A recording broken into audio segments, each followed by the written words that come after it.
Bombay High Court big decision maintenance charges cannot be taken from those living on the top floor. Top floor में रहने वालों से नहीं लिया जा सकता maintenance charge. Bombay high court ने सुनाया एक बहुत बड़ा फैसला। बॉम्बे हाई कोर्ट ने महत्वपूर्ण फैसला सुनाते हुए स्पष्ट किया है कि इमारत का टेरेस सोसाइटी की संपत्ति है और उसकी मरम्मत की जिम्मेदारी सोसाइटी की होगी। कोर्ट ने कहा है कि इसका खर्च टॉप फ्लोर निवासियों से वसूल नहीं किया जा सकता। सोसाइटी ने अथॉरिटी के आदेश को हाईकोर्ट में चुनौती दी। अदालत ने साफ कह दिया कि सोसाइटी को राहत न देने के संबंध में साल 2015 में सहकारिता विभाग की रिविजनल अथॉरिटी मंत्री ने जो कारण बताए हैं वे ठोस है, वह कानून के प्रावधानों के अनुरूप है। अथॉरिटी के आदेश में कोई खामी नहीं है, इसलिए उसे कायम रखा जाता है। इससे पहले जॉइंट रजिस्ट्रार ने भी सोसाइटी को राहत देने से इनकार कर दिया था।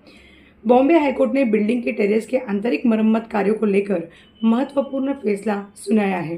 कोर्ट ने साफ कह दिया कि नियमों के तहत टेरेस सोसाइटी की संपत्ति है, लिहाजा टेरेस का रिपेयर वर्क सोसाइटी की जिम्मेदारी है।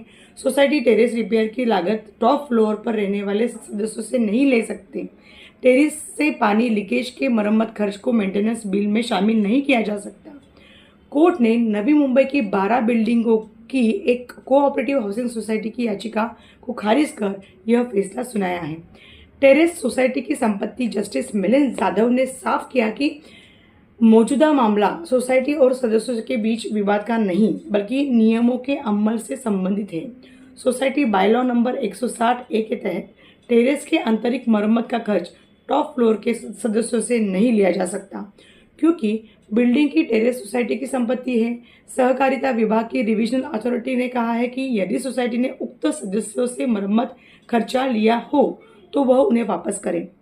जस्टिस जाधव ने अथॉरिटी के इस आदेश में हस्तक्षेप करने से इनकार कर दिया।